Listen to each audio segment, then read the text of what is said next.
masyadong magulo itong nangyayaring ito nung panahon ng former administration. Para bang ang ating kapulisan ay hindi nag-iimbestiga?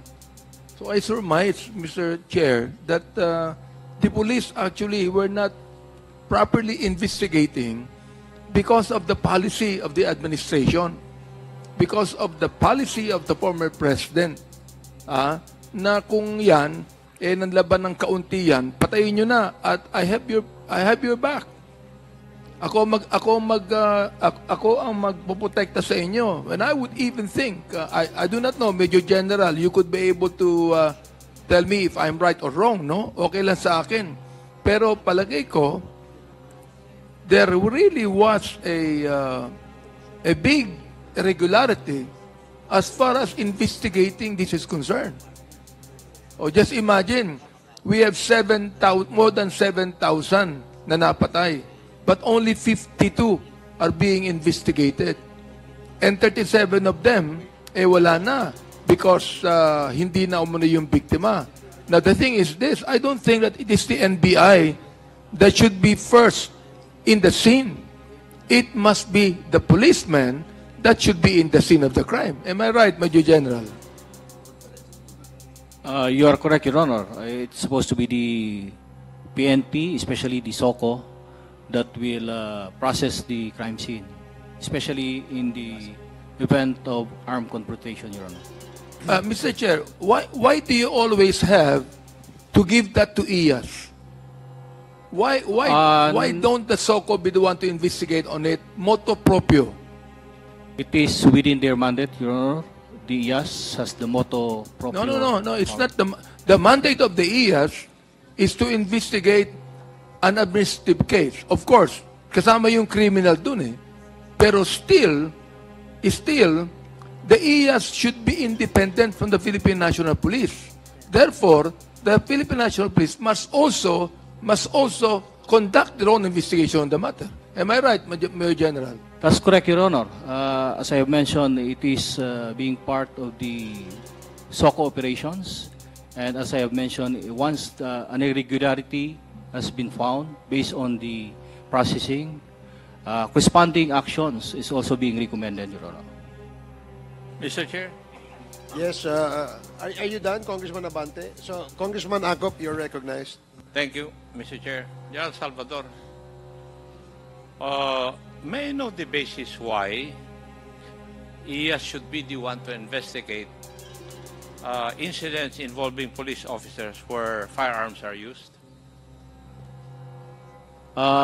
It's not, as I have mentioned, Your Honor, it's also their mandate independently. But as I mentioned also that...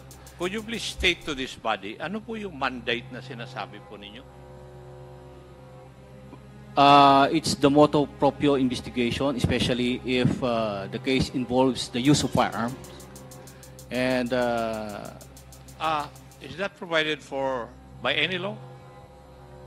It is within the disciplinary machinery or 6975. Administrative cases, I will agree with you. Diba? Kasi, opo, nasa batas po, Your Honor. I do not know. That's why I'm asking, because during our time, the agency that investigates these events or these incidents would be the CIDG. Why? Because when these incidents happen, there are two aspects. Dalawang kaso eh. Administrative at saka criminal. Now, is the IAS equipped to conduct criminal investigation? It is... please answer my question first. Is the IAS equipped or does it have the capacity to conduct criminal investigation? I believe so, Your Honor. Oh. On the basis of the findings of every... The IAS is basically an agency which investigates the administrative aspect of this issue. Would you agree with that? Yes, Your Honor, but Yes. as I have mentioned, Kaya nga they can sinasabi always ni- recommend. sinasabi kanina ni Mr. Sarmenta na grave neglect of duty na yung one eh. That is administrative offense. Pero ano yung criminal offense na final ninyo? I have been consistent with my response, Your Honor, because Hindi ko this naman is- sinasabi na hindi ka consistent. Ang question ko, yung sagot mo.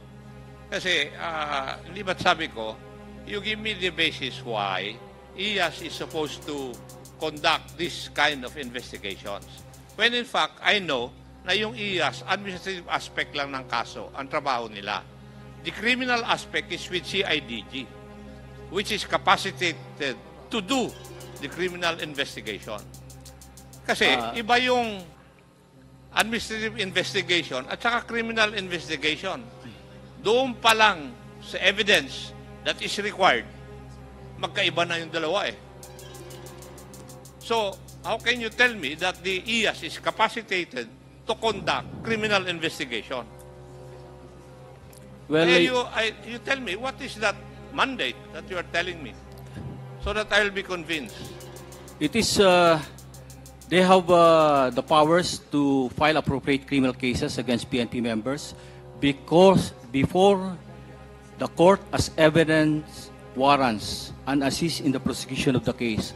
Tulad nung binabanggit namin, Your Honor, wala silang pinagkaiba sa investigator on case na kung may mga ebidensya on the basis of findings of the SOCO. Doon sa kaso na sinasabi ni Mr. Sarmenta, ano po yung criminal case na na-file? Well, we will have to check on the record, Your Honor, for a while. Yan nga yung sinasabi ko eh. I believe that they are telling us as to the specific case, Your Honor. Meron po bang criminal case, Mr. Sarmenta, na final? There was a case in the Ombudsman po. The ES case po is NES NMP PCI 180054, which is basically a series of grave neglect of duty on Colonel Lito Patay, the QCPD Administrative. station. And then on the policeman involved, grave neglect of duty, grave misconduct, and conduct unbecoming. Those are all administrative cases, which is under the jurisdiction of the Ombudsman. Both criminal and administrative. There was a separate filing at the Ombudsman po initiated by the CHR, OMBPC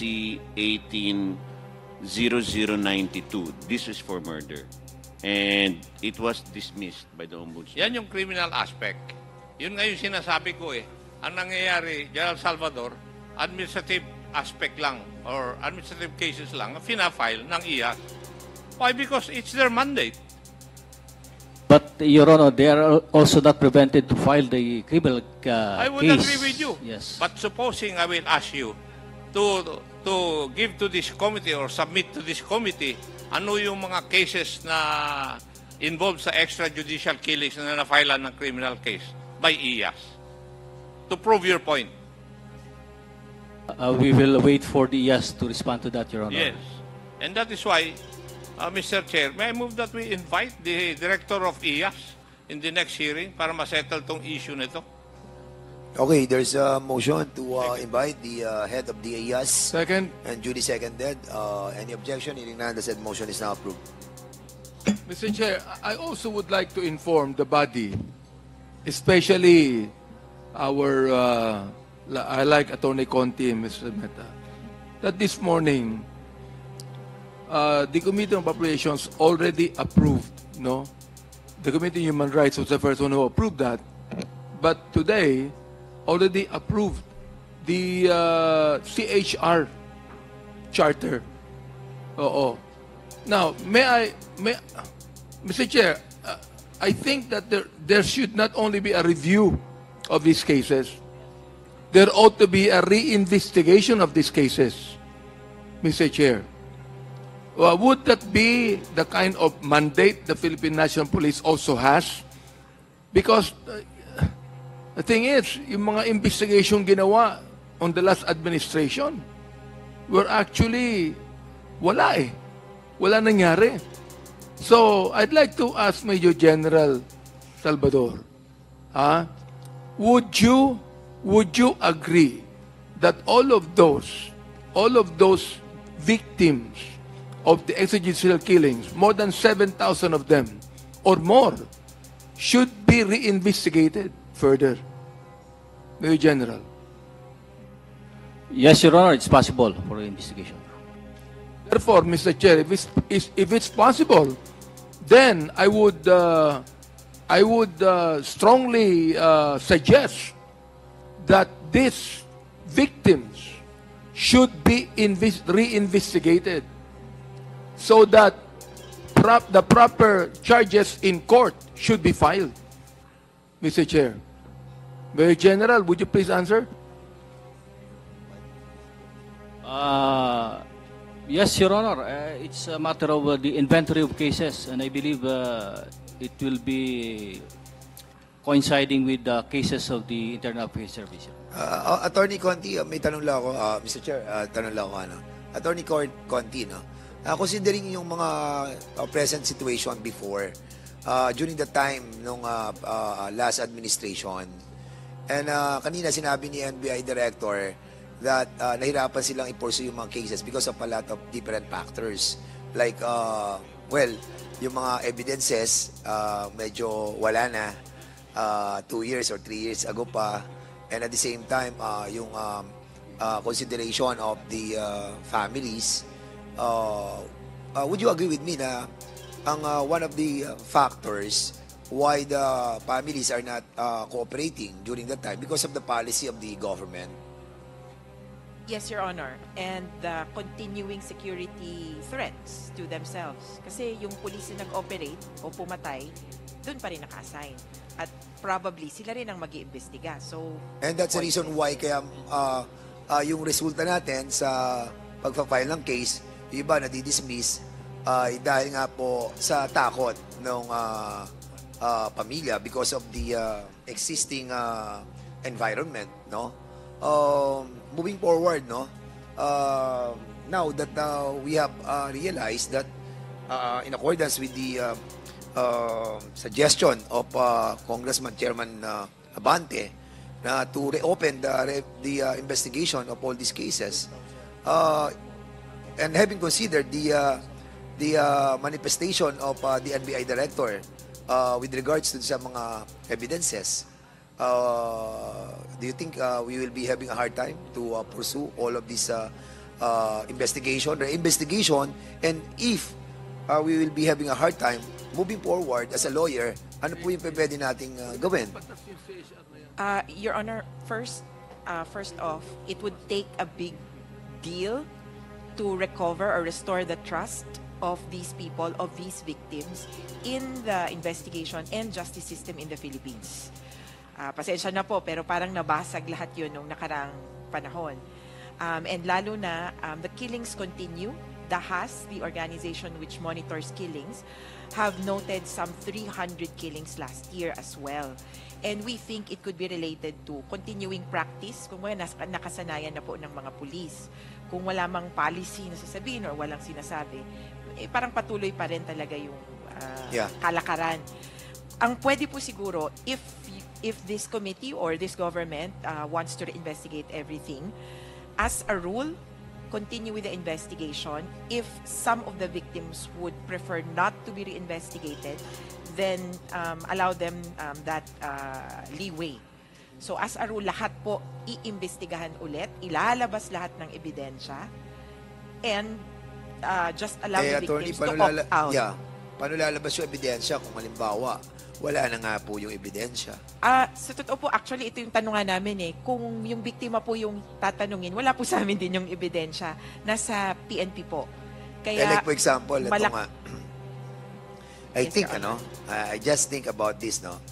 Because of the environment of the last administration, those evidences na, well, I hope that they can really deliver all those weapons, no? Na nakuha sa crime scene, but I really doubt kung meron talaga. But kung wala, moving forward, we cannot investigate anymore.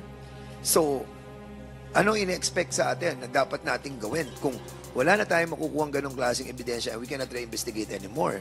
And considering that we're talking about 7,000 as manifested by the PNP, during the investigation sa Committee on Human Rights, inamin nila naman na almost 7,000 yung naging namatay sa drug on war. So ngayon, war on drugs. So ngayon, ang tanong, kakaunti lang yung katulad ni Miss Marisa Hamoy. Out of the 7,000, ilan lamang po yung naging successful na napakulong po natin yung perpetrator? Ilan lamang po sa mga hawak ninyo? Si Attorney Conti and then si Mr. Joel Sarmenta. Your Honor, we reviewed 200 cases. Only 6 we could file in court. Only 1 we secured a conviction for. Isa lang naging successful. Out of total 200. And with Joel Sarmenta, so si Miss Hamoy lang. Based on me, hindi po. Filed and filed, but nothing happens. Diba? In fact, So wala pang I thought yung perpetrator na nakakulong na right now. Hindi din po. In So fact, in other words, sa 7,000, isa lang ang nakulong. Isa lang? Your Honor, from my count, there should be at least 8 police officers detained. 8 from 3 cases. Kian, Carl, and the Bonifacio case. Bonifacio. Convictions of police officers. So for halos lahat yung extrajudicial pinal, killings. dismiss. Yes, Your Honor, So unfortunately. out of the 7,000, ilan yung na-dismiss? If at all, kung may na-file. Actually, at one count in 2018, Your Honor, we were talking among ourselves, yung mga lawyers po. A handful of cases lang ang na-file namin between NUPL, FLAG, Ideals, some law groups, and even NBI and PAO. Binilang na po namin, ang bilang namin, 18 to 20 cases ang nakasampa na parang offensive, counter-offensive, kaso patungkol dun sa pagpatay. Yung iba pong kasong tinutukoy, kunyari, kaso na kinaso dun sa pinatay Okay. or nakasurvive. Do you really, sige Mr. Joel Sarmenta. Sorry, sir.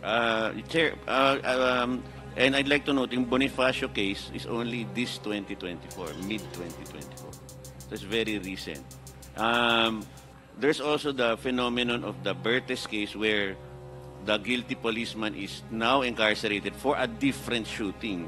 And in fact, the RTC of Pasay still has to be really pushed to reopen that case and really start prosecuting him. I hope you guys know na hindi tayo mawala ng pag-asa. No?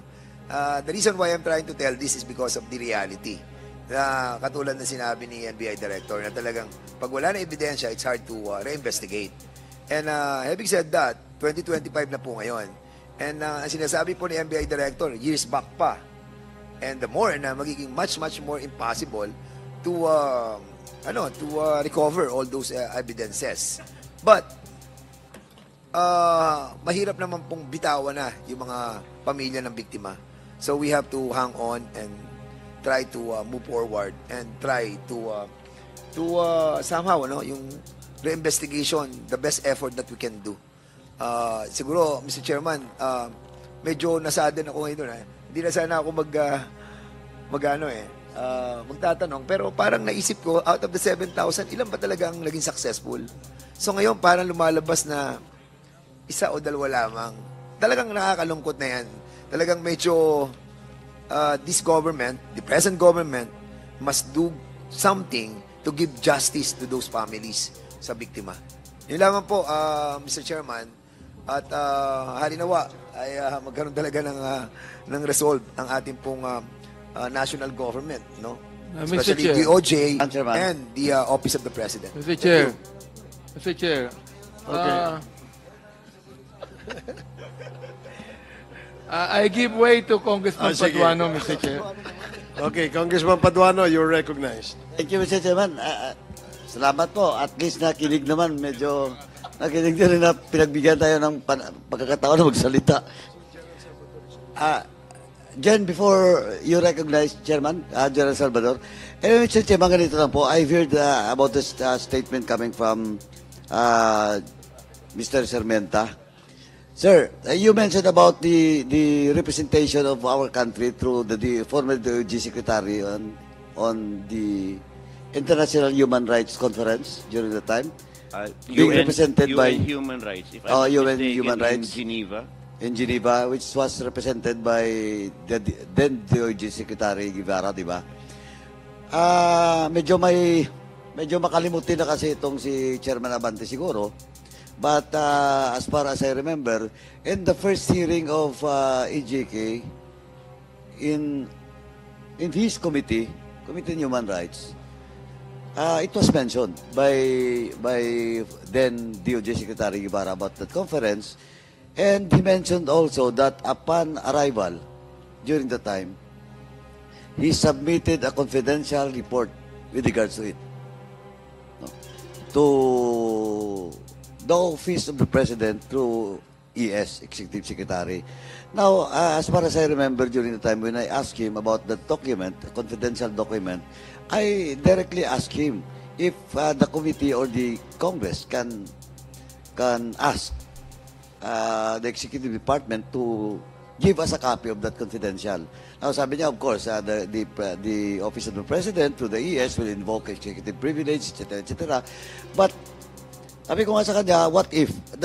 Kasi that report and those incidents in that report happens the previous administration, and if the Office of the President through the ES will waive its right with regard to executive privilege, pwede po. Sabi niya, pwede.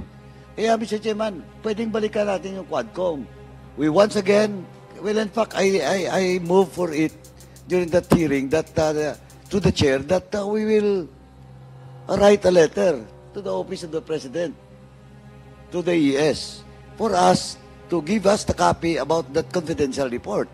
Kasi mahalaga po yun. That's number one, Mr. Chairman. Kaya kailangan lang siguro natin pag-usapan ulit para makakuha tayo ng comprehensive confidential report with regards to EJK that was also delivered by, some portion of it was delivered also by then DOJ Secretary Guevara dun sa UN, United Nations Human Rights Conference at in Geneva. Now, second, Mr. Chairman, the case that was mentioned by the civil society groups, the Rise Up, well, in fact, it was also confirmed by the PNP that there are around 6,000 to 7,000 cases of nanlaban. And most of it, as confirmed by Director Labin, the NBI, karamihan po, wala. Now, ngayon, sabi nga kanina ni Chairman Abante, what can the PNP do about it? The NBI can do about it. I think, Mr. Chairman, they are not Superman. Hindi po sila Superman. Kasi 6,000 cases, hindi kaya po yun. To review, to investigate, to review.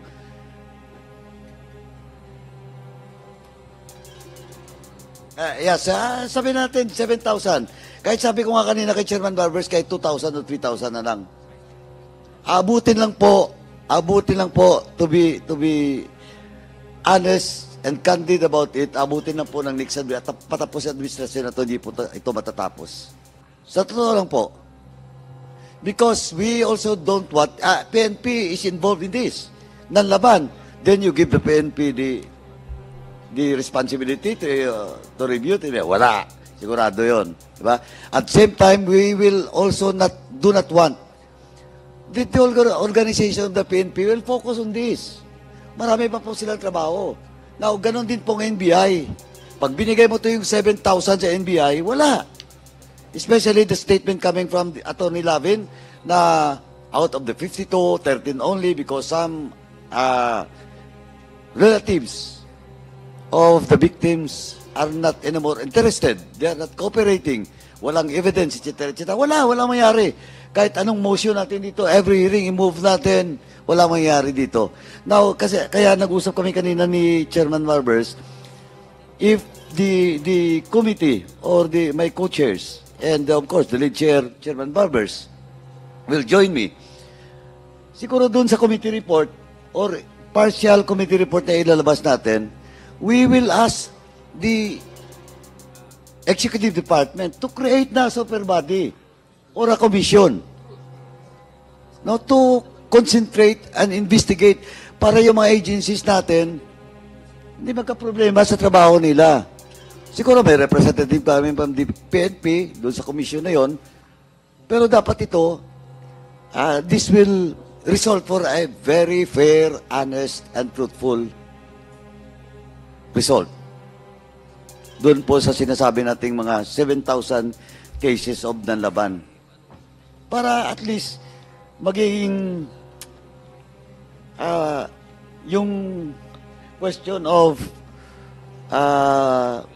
result, no? Possible result of this, kaysa bawat hearing natin, kukwestyunin natin yung police, kukwestyunin natin ang ganito, tapos mag-move tayo, invite si ganito, wala rin. Di ba? Kaya I suggest, Mr. Chairman, and to the members of this committee that siguro, pwede tayong gumawa ng partial committee report with regards to EJK once again, and we will recommend to create such super body, whatever you call it, commission or whatever, no, to concentrate in these cases, no, for review and reinvestigation of all these cases. Yun po. Dalawa po. Again, once again, question of the confidential report that was submitted by then DOJ Secretary Guevara to the Office of the President, if he can get that a copy of that, and a part of the partial committee report for the EJK to recommend to the Executive Department to create such body that I mentioned, whatever it is. Thank you, Mr. Chairman.